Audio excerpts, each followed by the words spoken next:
Are you coming back to school with me? We could have done it all so easily. Hi, my name is Craig Thompson-Wood. I'm your host on Teaching with Board Games, here today to take a look at Forest Feastival by Haba.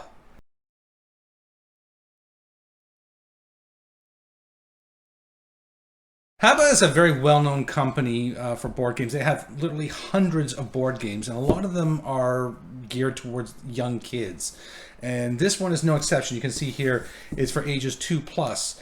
So this is a game that actually Tiffany and I have been enjoying. And one thing I liked about it is that, as it says here, it's got 3 different things. It's a 3-in-1 game where it has games, it has puzzles, and it has stories, and they all tie together in the theme of the characters and everything that they have here. Now with the game, like the play, there's not only one game in here. They have rules for 4 different games, and even in one of the games it has variations on it, and then they have ways to make added difficulty. So there's really a lot of game in it, but I'm getting ahead of myself. Let's just take it to the report card first, and I'll talk about the rest later.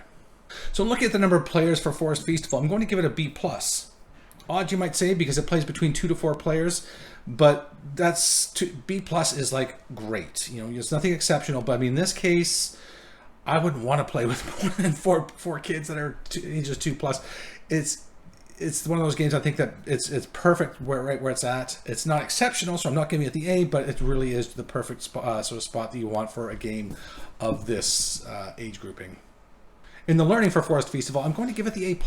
I give it the A+ because, like I said from the beginning, it's featuring 3 different modes of ways to play with this game, to enjoy this product, with the games that are in it, with the puzzles that are there, with the reading. Right off the bat there, you're engaging all kinds of different skills in the kids just with those 3 things alone. But in the games, there's the dice, so you can have number recognition and subitization and just counting. There's memory games, there's balancing games for fine motor skills, there's cooperative games to get all those 21st century competency skills. I mean, this game there's just really so much in this game. Now, yes, it's all very simple, but again, remember, it's a game for kids ages 2+, so it's not going to be anything earth-shattering, but it's the kind of game where you are engaging them and they're going to start to learn a lot of those things. And this is actually, to be honest, like one of the first times I've seen Tiffany play a game from start to finish as the game was meant to be played. I mean, we did play Sneaky Snacky Squirrel, but even that, there was some little bit of creativity with the rules, shall we say, but not much. But this one, we played start to finish the game, because it's very, very quick, a few times. And then we did the puzzles, and we didn't get onto the stories because by that time she started to lose interest and we sort of moved on. But I know the next time she comes, I'm going to bring this one out again, and we can start to look at some of the other games as well, and these stories and everything else that is in there. So I mean, there really is just so much here, and I just think that it's a wonderful way to engage the kids in learning in many different levels. So A+ for sure. For fun, I'm going to give the game an A. I think the game is fun.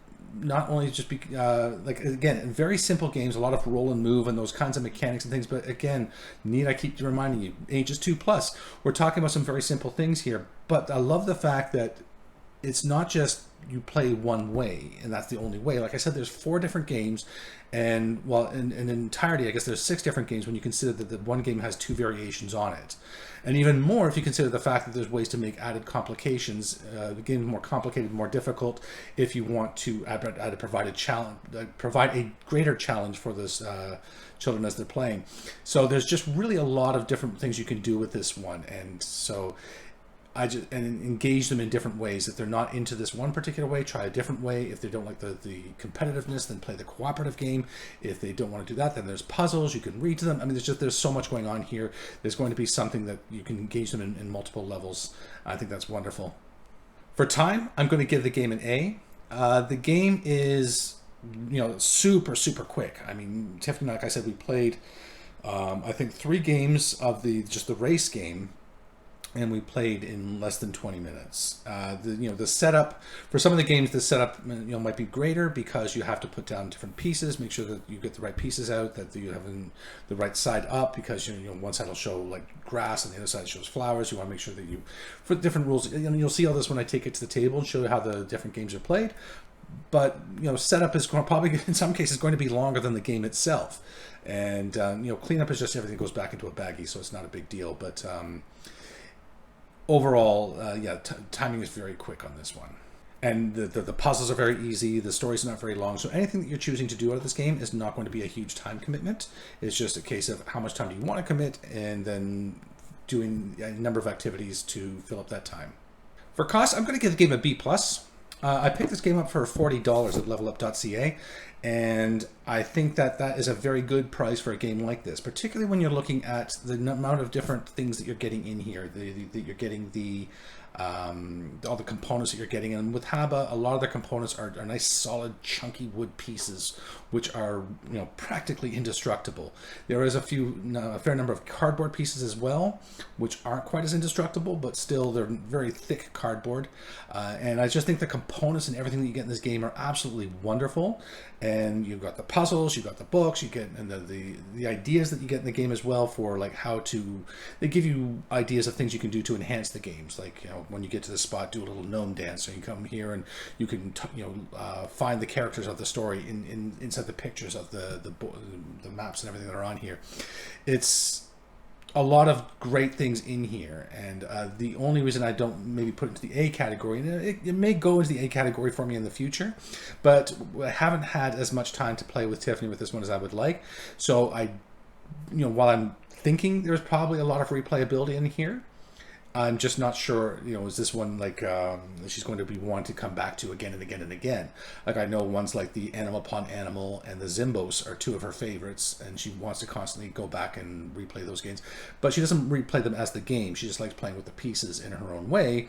But we'll see if she comes back to this one and wants to keep engaging this one more and more.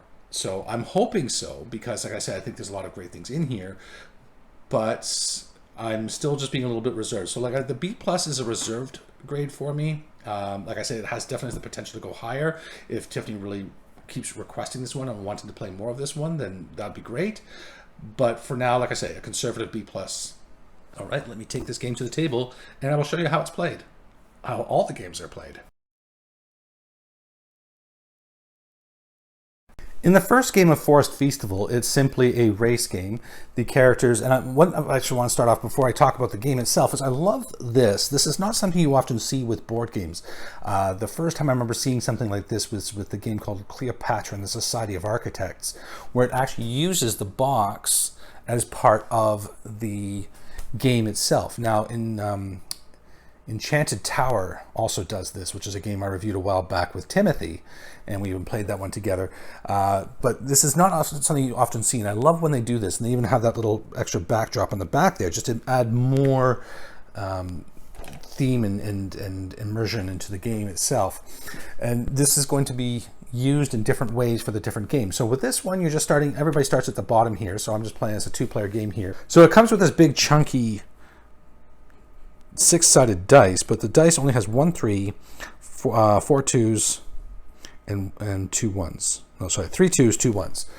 And so this is, they roll this dice and they move that number. So goes 2, goes 3, 1 2 3, goes 1, goes 2, and so on.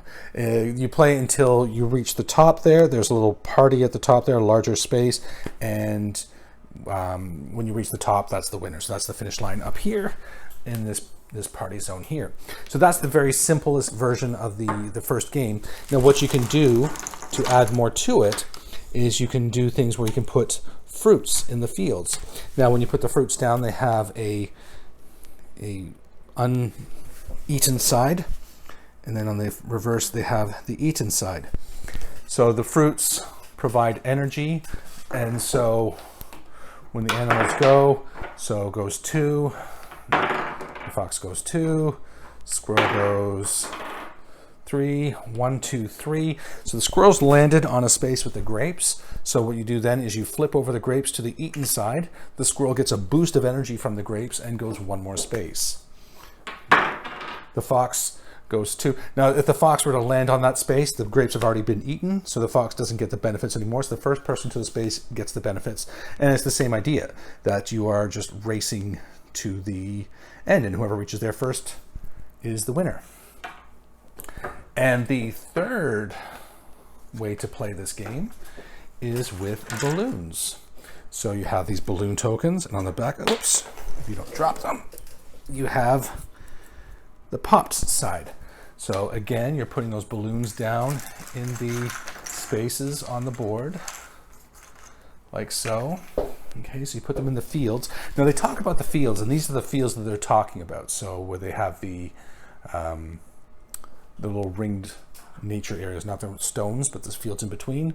So the squirrel goes 2, the fox goes 2, and the squirrel goes 1. Very cooperative squirrel, always reaching those things for me. Now the squirrel's landed on the space of the balloon. The balloon pops, scares the squirrel, so the squirrel comes backwards 1 space. So it's like the fruit, but instead of going forward 1 space, you go backward 1 space. And the fox goes, 3, pops the other balloon, goes back 1 space.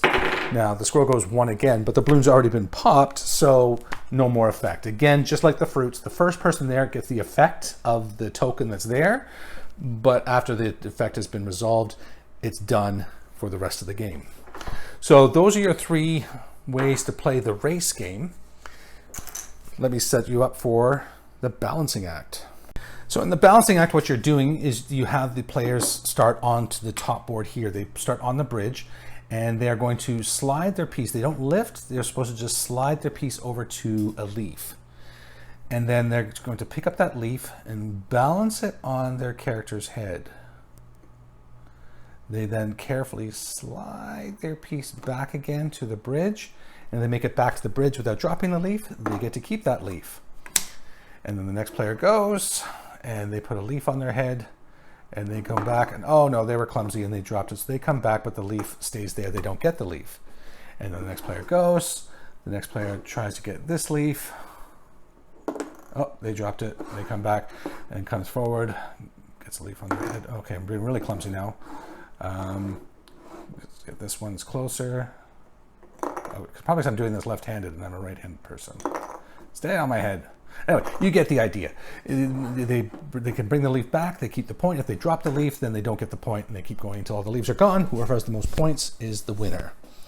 This can also, they also have rules in the book for playing it as a cooperative game to try and see how many leaves they can get before, you know, if they drop it, then it is out, but they see how many can they get back together to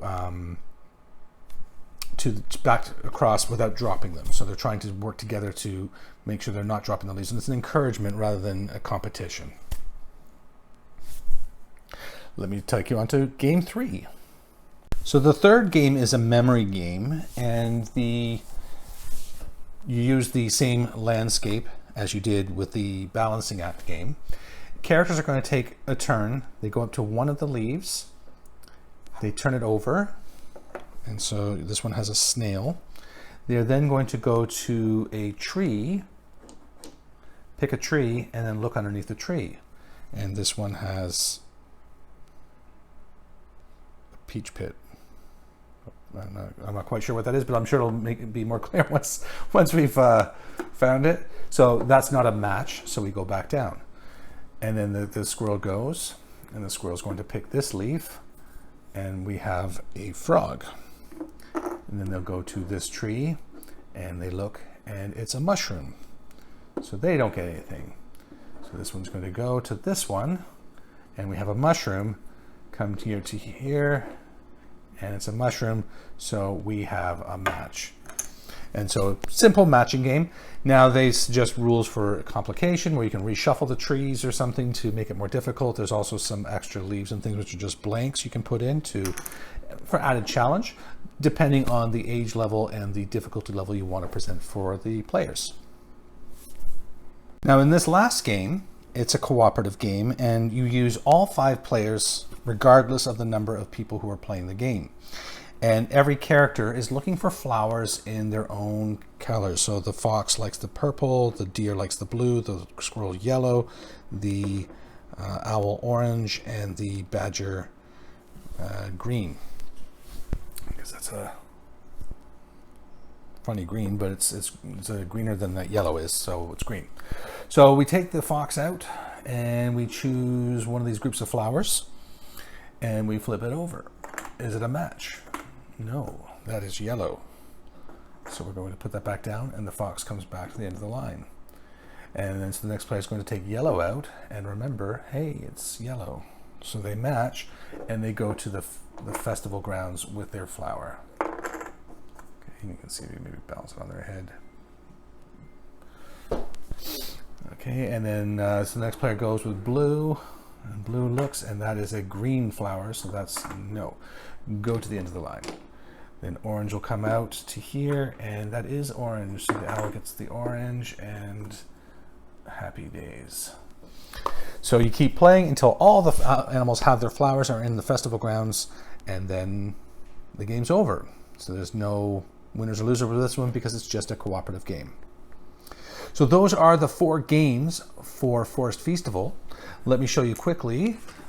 Here's the rule book with all the rules that I've been thinking. And like I said, they have ideas here for end of games. There's way to just some ideas here about how the cooperative games create good moods and positive feelings and things. They talk about ways here to increasing difficulty, some ideas here of what you can be doing. Who can remember where the objects are hiding and retrieve a pair? So how you would give the instructions to the kids. And then you have the things. So you have the discovery tours. They can reenact stories, and you tell the stories, and they can look for these gnomes in the stories. And there's like I say, there's different stories here. So 1, 2, 3 stories. Not very long stories, so they're not going to be too long. And then it's in different languages as well. I mean, this is just chock full of different languages. So if you want to do it all in a different language, you're more than welcome to. And then finally, we have the puzzles. So some of the puzzles are very simple. Like you see, this one's only in 2 pieces. So it's just simply like so. Some of them are in 3 pieces, and some in 4. But the puzzles are all of the characters. So you see this is another 2-piece puzzle. This one is a 4-piece puzzle. And then the squirrel is a 3-piece puzzle. And the fox has fallen out of his frame. Is a 3-piece puzzle. So simple puzzles for them to be doing as well, to develop some of their hand-to-eye coordination skills and some of their spatial reasoning. That is Forest Feastival.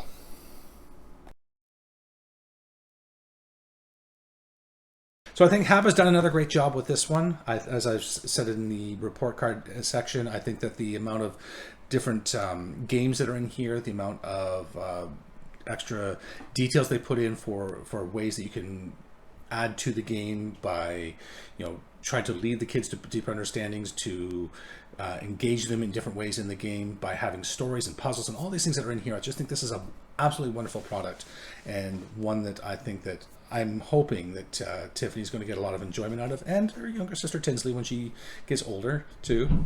I think my favorite thing about this game overall is just the fact that there are so many different ways to engage the kids. And like when I first saw this, when I saw this in the store and I saw that you had to play the puzzle and the reading, right away I'm like, yes, I like this. This sounds really interesting, because you're not just limiting yourself to playing. Like if you're playing a board game, then that's just the game and you play with it that one way. Like Animal Upon Animal, for example, like I said, one of Tiffany's favorites. I mean, she engages with it in her own way and plays it with her own way, but there's really, it's just the pieces, and you can either play the game or you just do the role play stuff like she does with them. But this one has all those different skills that you have in there. So I mean, if you're going to do a puzzle, you don't play with puzzle pieces as like characters. You actually do the puzzle, and even Tiffany's getting that, and she was doing the puzzles with me, and she likes to have stories read to her, so we can read the stories together and engage her with the art that's in here. Overall, I just think there's, like I said, a lot going on here, and we've only just begun our investigation of the game and exploring it, and so hopefully, as in the future, maybe I can come back and report more about some of the extra things that how she's doing with it and what we're finding with it. So. But for now, like I'm saying, off to a great start, and I do recommend Forest Feastival. So if you're new to the channel, then what I'm doing is I'm putting out content on a weekly basis around topics of gamification, game-based learning, games like Forest Feastival, where they can be used to help us to teach kids, to teach adults, to teach ourselves, to teach whoever we want to teach through fun ways, through games and gamification, which is a way that I wish I'd learned more as a kid. And as a teacher of 20 years experience with the Peel District School Board, I make gamification and game-based learning as much of a part of my students' learning as possible, because I just think it's a wonderful way to be learning, and I just want to share my knowledge and information with you. If you have any ideas for things you might like to see on the channel, if you have any ideas for books you might like me to read or and review, or games you might like me to review, or topics you might like me to discuss, then please leave me that message in the comment section below. Do love to hear from the viewers, as it gives me relevant content to make sure I'm giving you what you want to hear. And I've also started doing interviews as well with different people in different positions of games and gaming and board game companies and such. So if you know of anybody that you might like me to interview, or if you're a person who is involved in gaming and would like to have an interview, then please, again, leave me a message, shoot me an email, and I would love to have a chat with you. That is going to wrap it up for today's episode on Forest Feastival. Until next time, I'm Craig Thompson-Wood, your host on Teaching with Board Games, saying thanks for coming to the classroom. Are you coming back to school with me? We could have done it all.